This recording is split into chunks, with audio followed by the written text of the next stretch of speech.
Olá, muito bom dia, meus amores. Eu sou o professor Ricardo e essa é a aula de filosofia. Hoje nós vamos conversar um pouco sobre o livro A Utopia, de Thomas Moros, tá?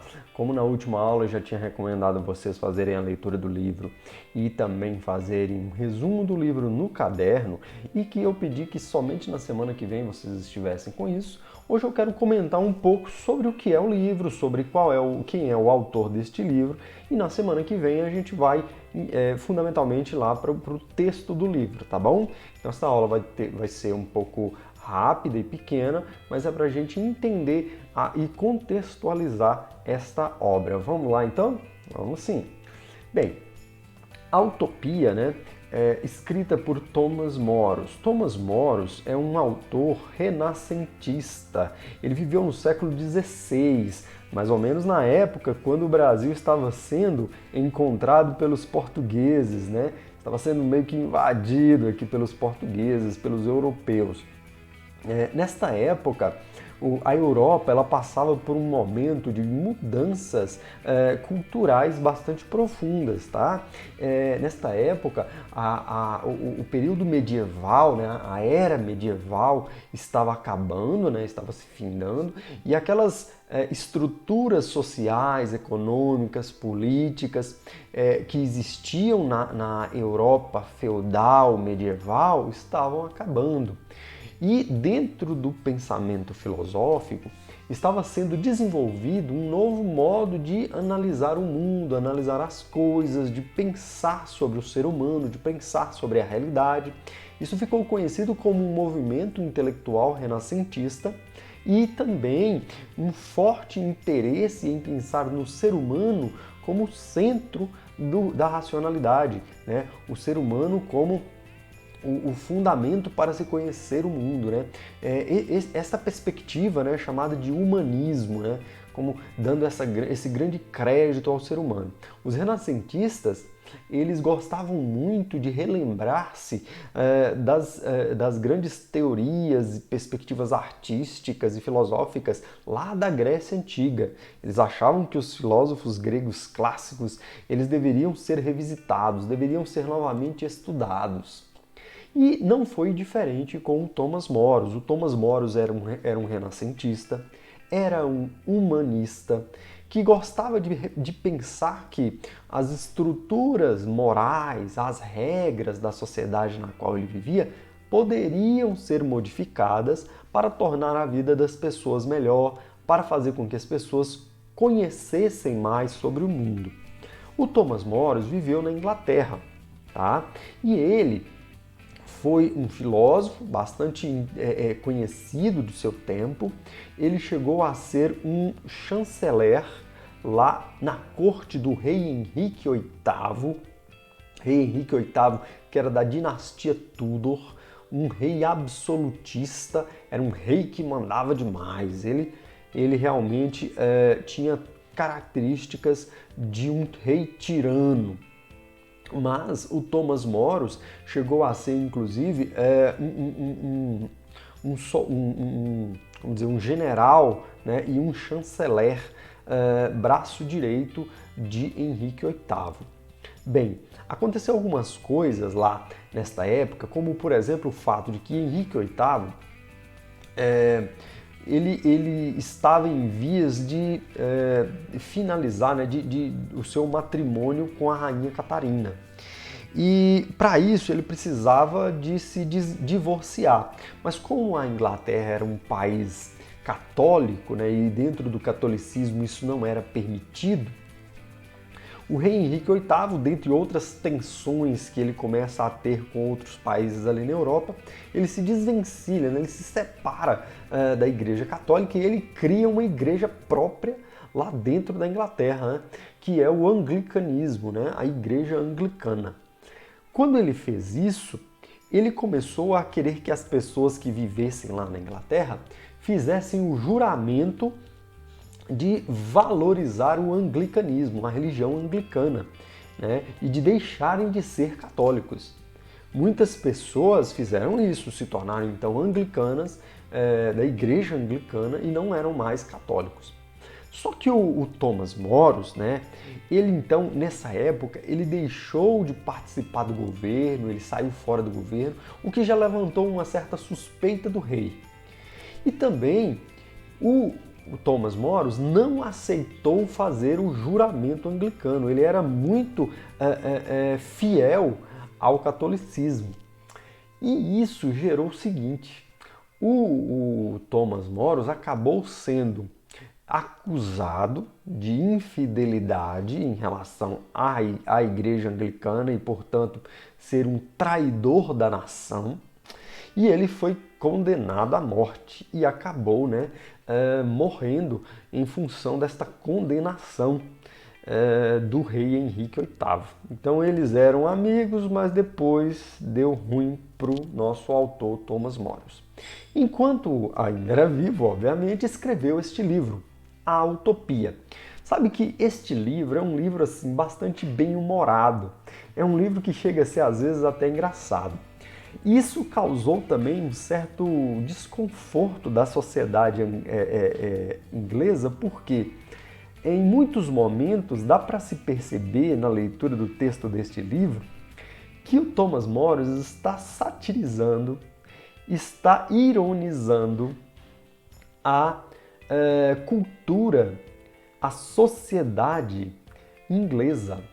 E isso fazia com que, especialmente as pessoas de dentro da corte, né, as pessoas de dentro que viviam dentro do palácio do rei, se sentissem muito ofendidas. Por quê? Bom, esse cara está escrevendo um livro e está tirando com a nossa cara? Isso não pode. Né? Mas a verdade é que ele faz isso sim. A corte do rei Henrique VIII era muito opulenta, era muito rica, existia muita riqueza e valorizava-se muito isso, sabe? Muita exposição e ostentação de bens materiais. E vocês que já leram o livro já perceberam que, na verdade, ele vai fazer essa severa crítica a essa sociedade que valoriza tanto os bens materiais. O livro ele vai num sentido oposto, ele vai dizer assim, olha, os bens materiais eles não devem ser valorizados. E é muito emblemático que no livro faça isso, para demonstrar como que os ricos lá na Inglaterra estavam vivendo o oposto do ideal da religião cristã. E, ao mesmo tempo, né, ele também critica algumas instituições, como, por exemplo, o fato do rei ser um rei absolutista, o rei Henrique VIII não respeitar a Assembleia ou o parlamento inglês. Então ele vai criar o quê? Uma sociedade, a sociedade lá de Utopia é uma sociedade mais igualitária, é uma sociedade em que todos têm acesso aos recursos, é uma sociedade em que a política ela é mais democrática. A Inglaterra é absolutista, então não é uma democracia, é uma tirania, e também existia muita desigualdade social. Existiam pessoas muito ricas, mas também existiam pessoas paupérrimas, muito pobres e miseráveis. Então essas são críticas que ele vai fazendo ali à sociedade inglesa. Então é uma sátira, é um livro que é para ser engraçado, mas que ao mesmo tempo é um livro que é para ser uma crítica social severa. Né, o que causa, né, esse grande desconforto daquela sociedade daquela época. Só para vocês terem noção, o nome verdadeiro do livro era o seguinte: Um pequeno livro verdadeiramente dourado, não menos benéfico que entretedor, do melhor estado e de uma república da nova ilha Utopia. Este era o título do livro, é verdade. Agora, vocês o conhecem simplesmente como A Utopia. Esta redução do nome foi feita para que o livro se tornasse mais fácil de ser vendido, né? De ser aceito pelas pessoas. Imagina você pegar um livro que praticamente a capa do livro é todo uma frase desse tamanho, né? Para você entender do que aquele livro vai falar, vai ser difícil. Bem, o Thomas Moros escreveu esse livro em latim. Tá? Ele não escreveu esse livro em inglês, ele escreveu o livro em latim. Mesmo no século XVI, o inglês já está muito estabelecido dentro daquela sociedade. E ele faz uma série de metáforas dentro do livro que são muito interessantes. Por exemplo, a palavra utopia vem do grego, né, que significa utopos, né, quer dizer lugar nenhum. Topo é lugar, u é não lugar. Então, utopia é o não lugar. Então, se a gente fosse fazer uma tradução para o português do nome, a gente não chamaria o livro de utopia, a gente chamaria o livro de O Não Lugar. Por quê? Porque é um lugar idealizado. Não existe a ilha de utopia, não existe. Tá? Outras metáforas são utilizadas por ele, muito interessantes. Por exemplo, a cidade de Amarot. Né? Amarot seria o lugar, a cidade que não existe ninguém. A cidade de ninguém. Amarot é a cidade de ninguém. O lugar onde que não existe pessoas. Amarot. E é a cidade que ele chama, que ele diz que é a maior de todas as cidades lá de dentro de Utopia. O rio Anidro que corta a cidade de Amarot. Anidro é sem água. Né? A-N-Hidro, né? A-N quer dizer negação do hidro, sem água.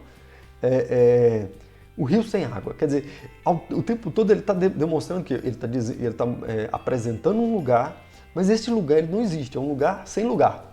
Tá? É sempre muito metafórico, né?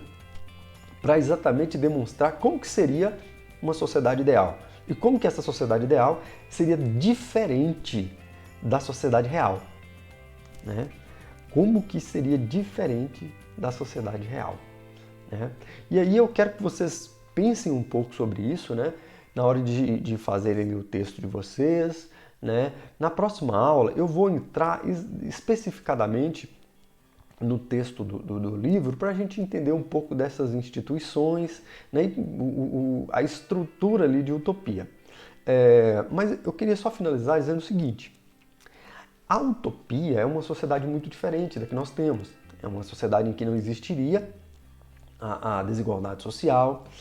É uma sociedade que, inclusive, influencia muitos pensadores da política que vieram depois do Thomas More, né? Os chamados socialistas, que acreditam que, na verdade, a sociedade deveria passar por uma revolução que se transformaria numa sociedade em que todas as pessoas tivessem as mesmas condições de vida.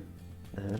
Vocês sabem que o socialismo, enquanto sistema político, ele até foi encenado em alguns países do mundo, mas hoje não vigora, né? Não existe um país em que todas as pessoas tenham as mesmas condições de participação na sociedade. Nós, por exemplo, brasileiros, vivemos em uma sociedade bastante desigual, uma sociedade capitalista. Do ponto de vista econômico, nós somos liberais e não socialistas. Né? Mas muitas influências dessa perspectiva, né, socialista de que todas as pessoas devem ter acesso às coisas, né, estão presentes nas sociedades contemporâneas, no mundo de hoje. Tá? Então, sim, o Thomas More nunca existiu uma sociedade como a que Thomas More imaginou, mas os pensamentos que ele introduziu foram importantes para a construção das sociedades que existem até hoje, tá? Para a reformulação dessas sociedades, tá bom? Então, eu peço que vocês agora leiam o livro com outro olhar, né? Entendendo quem foi esse cara, esse autor que escreveu dizendo: esse mundo que eu estou vivendo está muito errado. Só que ele, obviamente, sofreu as consequências de dizer isso, de afirmar isso. Tá? A aula de hoje era isso. Muitíssimo obrigado por ter assistido. Um abraço, boa semana. Estude mais, estude sempre. Tchau, tchau.